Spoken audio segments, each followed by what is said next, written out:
ada salah satu pasien yang bolak-balik dirawat di rumah sakit. Beliau ini sakit gagal jantung, jadi sudah pasien kronis, tapi subhanallah ya, ada satu kebiasaan beliau yang semoga Allah ampuni, yang selalu ini beliau lakukan di rumah sakit, Ustadz, dan membuat para perawat marah sama beliau. Beliau setiap kali dirawat menggoda perawat wanita. Padahal kondisinya sesak nafas, tapi masih ada waktu untuk itu.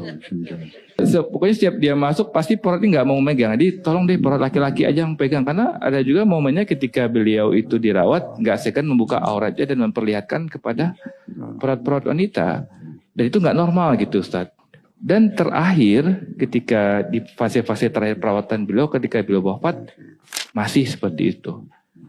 Jadi di sana, nauzubillah min dzalik, semoga Allah ampuni dan kita jauhkan dari keadaan seperti itu. Saya pikir ini nggak normal gitu. Pasti ada sesuatu penyebab kenapa beliau konsisten istiqomah sekali dengan ini pasti ada sesuatu. Tapi nggak bisa saya jawab pada saat itu. Jadi mungkin kalau jawabannya itu dok, memang ada hadis Nabi SAW, seseorang akan ditutup hidupnya dengan kebiasaan yang dia lakukan.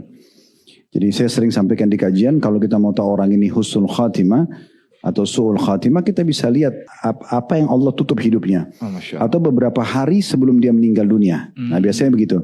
Kalau orang biasa sholat, kita kan bisa lihat di cuplikan tuh di YouTube, di media, ada orang yang sujud terus meninggal, ada yang lagi khutbah meninggal gitu-gitu kan. Ada yang lagi ceramah, ada orang lagi haji, umroh. Ada pola-pola atau kebiasaan yang mereka terapkan selama hidup, jadi Allah tutup dengan itu. Ada juga orang mungkin dia terbiasa kayak tadi pasien yang kedua. Mungkin memang itulah pola dia selama ini. Sehingga akhirnya mendekati kematian tetap aja dilakukan sama dia.